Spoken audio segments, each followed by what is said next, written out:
In 1953, 23rd of March.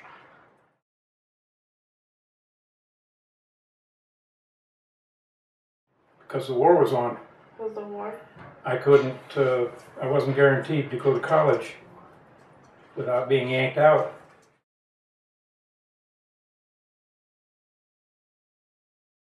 Basic training was at Parks Air Force Base, Livermore, California. After basic, I went to automotive and diesel mechanics and was sent to Nordberg Manufacturing Company.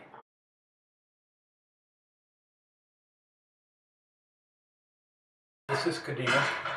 That's the Air Force Base. Okinawa is 67 miles long and it's 15 miles wide at its widest point. Okay? It's little. Yeah. And then we had, where it says Awasi here, alright, that was a power plant. And it was set up for emergency power, for global communications. Had 2 new power plants there. One at the Peace Operations Building on the flight line at Kadena.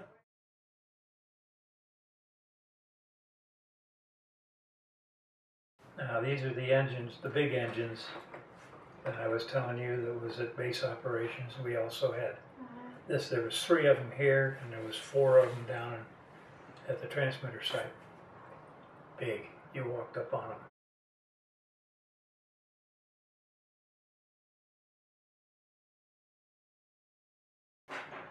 We supplied power for backup power for control tower, CA, and base operations building. The MPN-1 GCA, that landed airplanes under any conditions. There was a crew inside that trailer. Neat guys. This is the runway right here, plane taking off. These were my shacks that had the engines that supplied power for that unit. Right after I was out there, you're supposed to be 200 feet off the runway. We weren't. We were closer. And a B-29 came in from a run over Korea, and he was shot up so bad. He was the only one alive in the plane, and when the plane went by, you could see the holes where the shells went through the fuselage. Well, rather than tear up the runway, because he was so shot up, he came through here, which we sat between the runways, and he just took out the power shocks. See, now this is where they built, after those shacks got destroyed, they put it underground. And we had engines in the ground, and like this, see? And we could supply power there and not worry about being wiped out.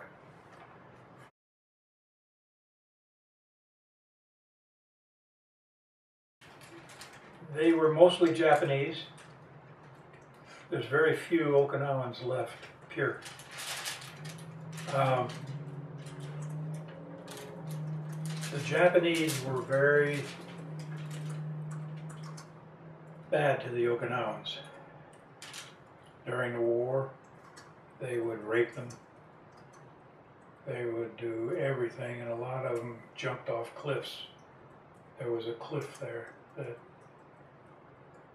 the Japanese made it so bad for them, and then told them that we were the enemy.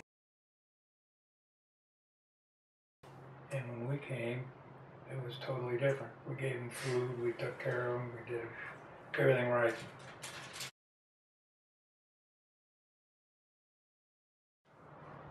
It got so bad that right at the end, before I came home, there was a squadron that flew over Korea. And every time they went up, at least one didn't come back.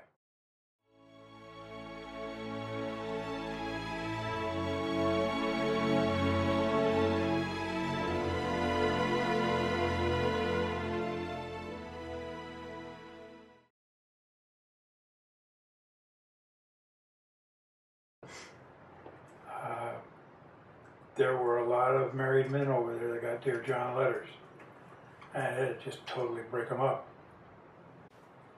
But I broke off with my girl. I didn't want any Dear John letters. Those hurt.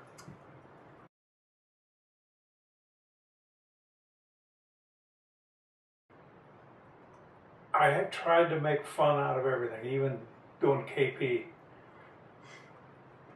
You know, I'd joke and have fun with the people, and consequently they wanted to be around me.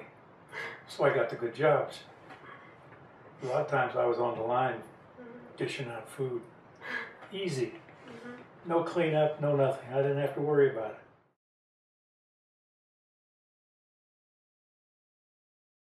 it. I kept a 200 average bowling score.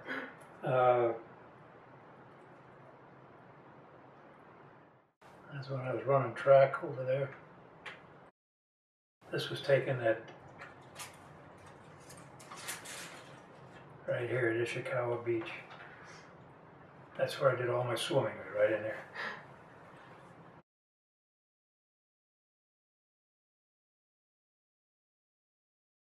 You mean besides getting drunk? We went into one and ran into our houseboy over there. And he invited us. There was 3 of us. And he invited us into his home. He introduced us to his family. And the family left.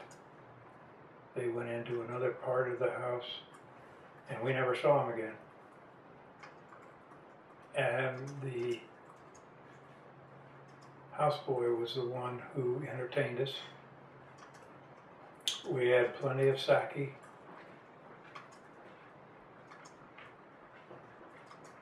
fact, I had to carry one of my buddies back to the base. It was pretty loaded.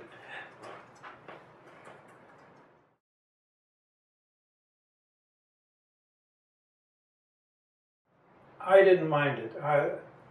I liked the people. Some of their ways are very strange from ours.